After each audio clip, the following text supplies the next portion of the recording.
Buenos días, mi nombre es María Verónica Lugo y en materia de introducción al estudio de las ciencias jurídicas yo les voy a hablar sobre los sujetos de derecho. Se entiende como tal a un ente al cual se le imputan situaciones jurídicas subjetivas, es decir, derechos y deberes. En las experiencias jurídicas se observa que no solo actúan como sujetos de derechos las personas naturales y las personas jurídicas como tradicionalmente se advertía, sino que ellas siguen actuando desde tiempos remotos las organizaciones de personas no inscritas y el concebido, ello ante las indiferencias de la codificación comparada. En síntesis, el concepto de sujeto de derecho tiene siempre como correlato en la realidad al ser humano o a todos los seres humanos sin excepción, ya que o bien individual o colectivamente considerado, es un sujeto de derecho. Hoy en día se puede sostener, por consiguiente, que el concepto de sujeto de derecho es el ente al cual el ordenamiento jurídico atribuye situaciones jurídicas subjetivas, es decir, deberes y derechos, pero en la realidad práctica jurídica, el concepto formal de sujeto de derecho se refiere siempre al ser humano en sus cuatro maneras de presentarse en el mundo desde su concepción hasta su muerte. Las diferencias entre el sujeto de derecho y la persona en la doctrina generalmente se tratan ambos conceptos como sinónimos, en tanto no hay más sujeto de derecho que la persona, sea natural o jurídica, y por consiguiente toda persona es sujeto de derecho. En la actualidad, a diferencia del pasado inmediato, no se suelen confundir por lo general las nociones de sujeto de derecho y de persona, ya que ellas se distinguen solamente desde un punto de vista técnico-jurídico, desde una perspectiva puramente formal, aunque en la codificación comparada no aparece todavía otro sujeto de derecho que no sea la persona. Se puede corregir que los mismos son conceptos que se superponen, ello con fundamento en la observación de la realidad, es decir, en la experiencia jurídica, que es donde se halla el derecho. Se puede decir que se entiende por sujeto de derecho aquel que actualmente tiene un derecho o deber. El concepto de persona es más amplio porque comprende también a quienes puedan llegar a tener un derecho o deber, aunque actualmente no lo tenga, pero tomada de la expresión sujeto de derecho es abstracta, o sea, sin referida a ningún derecho o deber concreto, viene a ser sinónimo de persona. Las personas, entre las innumerables definiciones de persona, en derecho se puede decir que persona es todo ente susceptible de tener derechos y deberes jurídicos. También se puede decir que persona es todo ente susceptible de figurar como término subjetivo en una relación jurídica. Y también podemos decir que persona es todo ente susceptible de ser sujeto activo o pasivo, pretensor u obligado en una relación jurídica. De lo anteriormente expuesto se puede decir en líneas generales que persona desde el punto de vista jurídico en sentido estricto es el ser humano en cuanto se considera la dignidad jurídica que como tal merece. Junto a las personas físicas o naturales se reconoce la existencia de personas jurídicas tales como las corporaciones, las asociaciones y las fundaciones. En las clasificaciones de las personas podemos decir que encontramos a las personas naturales, individuales, físicas, simples o concretas,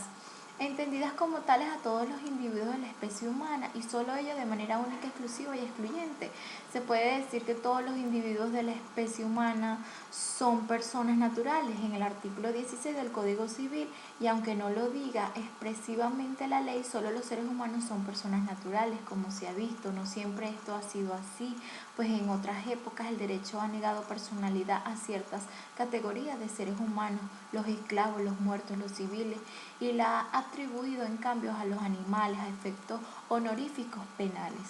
Todas las teorías propuestas al respecto coinciden en señalar como inicio la personalidad del ser humano el momento en que se adquiere una vida independiente. Las divergencias surgen por no existir acuerdo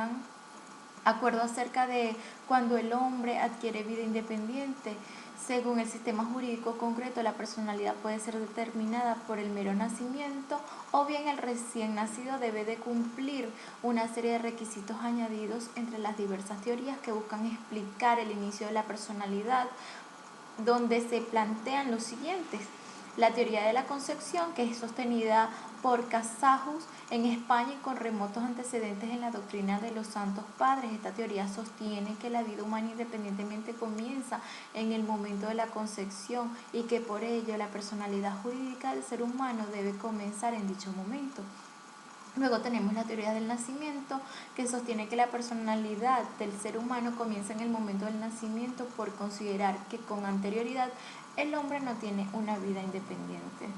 Y luego tenemos la teoría ecléctica del derecho común europeo, que combina las teorías de la concepción y del nacimiento, por cuanto sostiene que la personalidad del ser humano comienza con su nacimiento, pero añade que el concebido se tiene por ya nacido en cuanto se trata de su bien. Cuando se trata de las personas jurídicas, es menester observar que esta materia ha sido vivamente discutida, pues muchos autores han considerado que no puede hablarse de nacionalidad de las personas jurídicas, ya que como seres morales creados por el hombre no tienen ninguna clase de sentimientos o psiquis y por lo tanto carecen de cualquier imputación de carácter jurídico. Esta materia es sumamente importante para el derecho internacional privado, pues mediante esta determinación se puede hacer regir por todo un sistema jurídico distinto del nacional y viceversa, solucionándose en lo posible los conflictos, las leyes que pueden presentarse de acuerdo con el ordenamiento civil. Las personas jurídicas son entes capaces de obligaciones y derechos, siendo estas de derecho público, entre las que se señala a la República, el Estado o los municipios, así como todos aquellos entes que emanan directa o indirectamente del Estado, a los cuales el derecho público somete a controles especiales con relación a la nacionalidad de esta clase de personas. Ellas, como el Estado, tienen la nacionalidad en sí mismas y no lo mismo en las entidades públicas que lo componen. Y el derecho privado, en donde se mencionan a las asociaciones, las corporaciones, las fundaciones lícitas de carácter privado y las asociaciones civiles y mercantiles. Sin embargo, sobre la nacionalidad de las personas de derecho privado, las legislaciones nacionales han guardado reiteradamente silencio, pues concebidas dichas estructuras desde un punto de vista civil no se ha pensado en la posibilidad de conflictos de leyes provenientes de un factor de conexión que igualmente existan en las personas naturales, como es la nacionalidad. Así, la determinación de dicha nacionalidad no ha sido producto de la doctrina, de la jurisdicción, de la jurisprudencia y de la codificación internacional. El Código Civil guarda absoluto silencio con relación a la nacionalidad de entes jurídicos de carácter civil, mas no así el Código de Comercio, el cual establece las